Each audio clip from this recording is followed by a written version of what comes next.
Today I would like to explain about McLeod vacuum gauge. This gauge is finding vacuum pressure of a given fluid or gas. This is the McLeod is the scientist name who invented this gauge. That's why we are calling McLeod vacuum gauge. Vacuum is it is less than atmospheric pressure. Okay. So perfect vacuum is it is a zero pressure. What is the atmospheric value? It is 760 mm. The value which is less than this P is called vacuum pressure. So that vacuum pressure we can find accurately by using this instrument. Now what is the working principle of this? Okay. So here before explaining this, here in one example I took one cylinder, one piston. As we know, the piston is moving up and down according to the applied pressure inside the cylinder. In the first position, I took some volume of gas V1 at P1 pressure of the piston. Okay, this is the cylinder, this is the piston.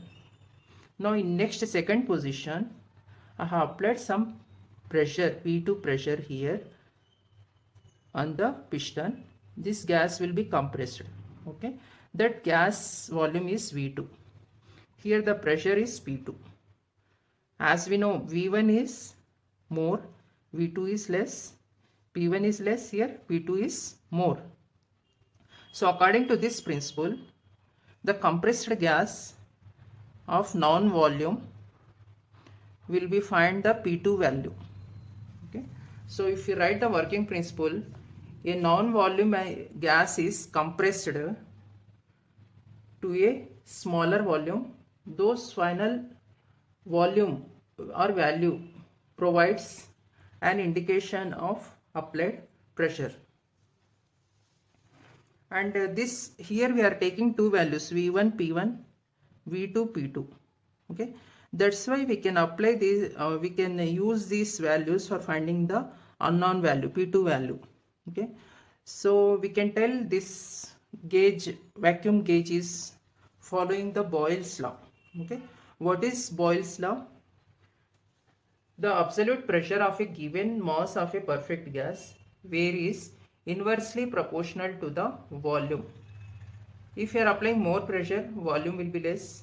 According to this example, if you are applying more pressure, volume is very less. So it is increasing, it is decreasing, inversely proportional. Okay, so this is called Boyle's law. Now by using, if we remove this proportionality, PV is equal to some constant. Now we can take two gas, three gases, four gases like that. I am taking two gases here. P1, V1 is equal to some constant. P2, V2 is equal to some constant.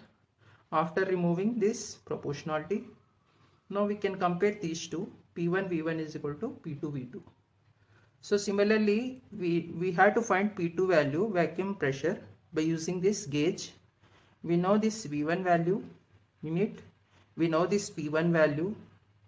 Okay, we know this V2 value, compressed gas. We can find P2 value by using this. That's why we can say McLeod vacuum gauge is obeying Boyle's law. Okay, so we need to find P2 value by using this. Therefore, P2 is equal to P1 V1 by V2. This is the main working principle of this gauge. Okay, now let us see the arrangement or description of the McLeod vacuum gauge. Let us see the description of McLeod vacuum gauge. Here we are using one plunger or piston here. Okay, this is the piston, this is the cylinder. Okay, so we are taking inside the cylinder some mercury, it is called Hg. Okay, that's why we can call it as mercury reservoir.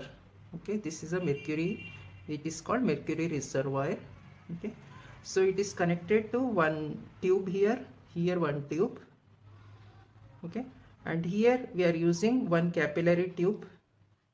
Here also we are using one capillary tube. Capillary tube means small diameter pipe. Okay, and this capillary tube is connected to one big pipe here.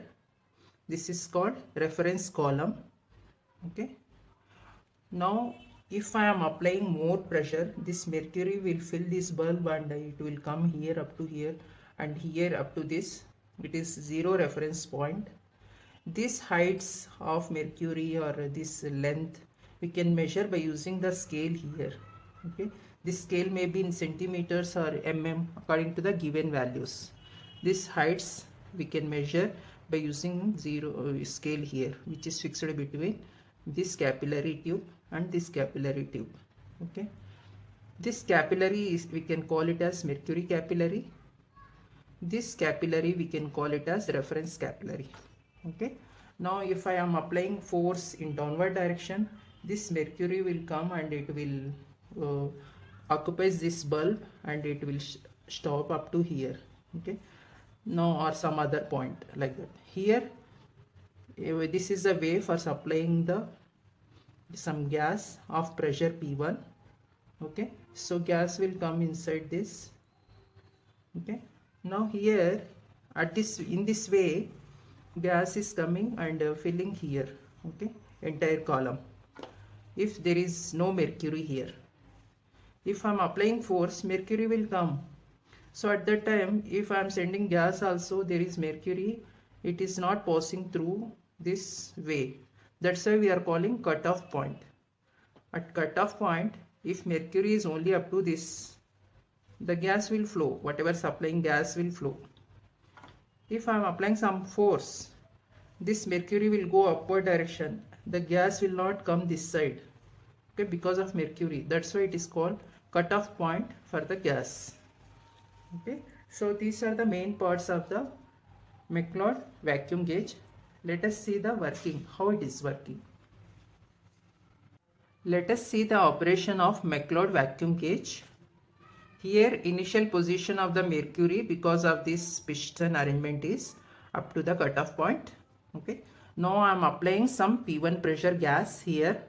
This gas will come this way and this way like this because it is an empty space, and it will enter here finally in this column.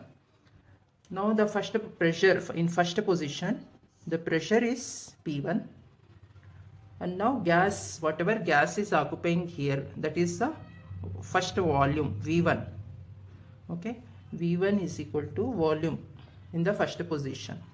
So how to find this volume? Because we know these areas and diameters and height of the capillary, by using that we can calculate volume.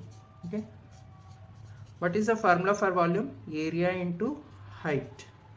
Okay, this volume, let us assume this volume is given. Okay, it is V. This volume plus this volume. This volume is V. V plus this volume is capillary area. This part area is, let us assume, small a. This height, capillary height is Hc. A into Hc. This is the volume. A into Hc. Okay. So initial position, in first position, initial pressure is P1. Initial volume is V plus AHC. Okay. Now in second position, what I am doing means I am applying pressure in downward direction on this piston. Okay, here like this, like this. Because of the downward pressure, this mercury will come up this side, the entire space it will occupy, mercury, because of this force. Now apply the force so that mercury will occupy at the zero starting of the scale, zero reference point it is called, up to this level. Okay, these are the parallel limbs, so mercury will come at the same position, this and this, it is at the zero. So now apply the pressure so that mercury will go here and here. Here already some gas is there in first position. This mercury will compress that gas. Okay, let us assume mercury level is coming up to here. Okay, and this is the compressed gas. Previously gas is V1 volume. Okay, now after mercury is coming here, this gas will compress up to H height.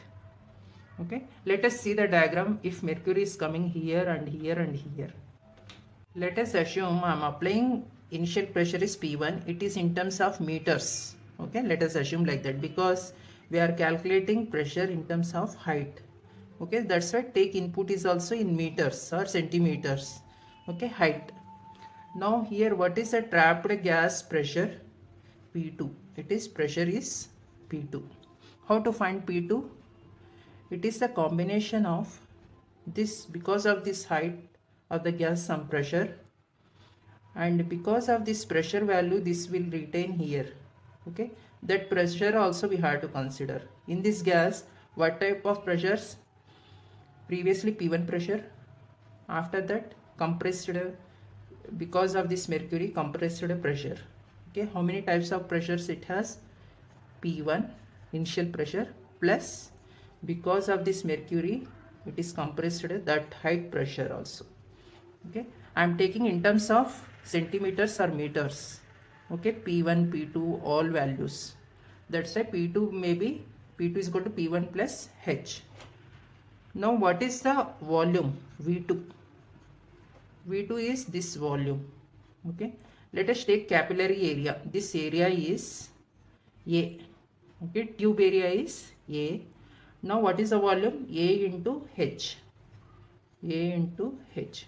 This value. This is the volume. Now apply the Boyle's law for finding either P1 or P2. Okay.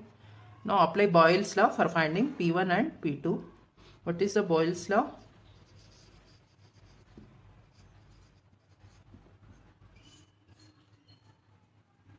Now apply the Boyle's law for finding P1 or P2, because if you find P1, we can find P2 by using this equation. P2 is equal to the coming value plus H. Okay. So apply the Boyle's law. What is the Boyle's law? P1 V1 is equal to P2 V2. I am taking P1 as it is. Taking entire equation in terms of P1. Okay, V1 also keep as it is. Later then we can find V1 is equal to V plus AHC. Okay, so keep as it is equal to, what is P2 value? P1 plus H. What is V2 value? A into H, area into height. I am writing P1 V1 is equal to P1 AH plus AH square. Take P1 terms one side, minus AH is equal to AH square. Okay, write down P1. P1 is the required value, AH square by V1 minus AH. This term, entire term will go here like this. So by using this we can find this P1 value, applied pressure initially. Okay, A is the area of the capillary. Okay, already I told, A means capillary area, small a.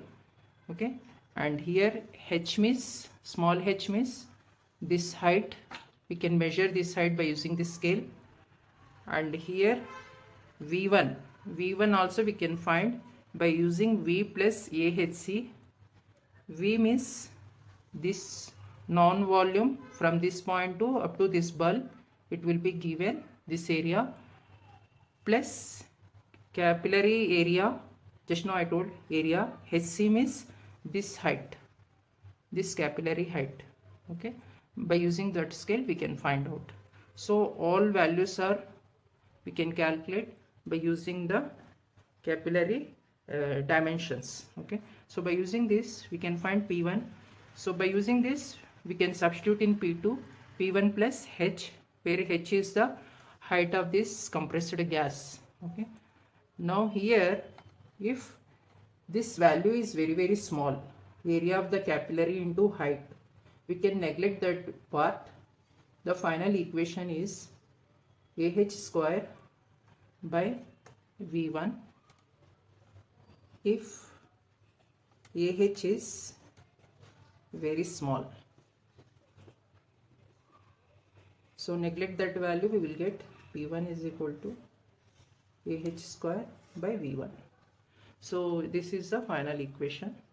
Applications of this McLeod vacuum gauge is, we can apply for finding the vacuum pressure, and the advantages are whatever gas we can supply, it will give the accurate value.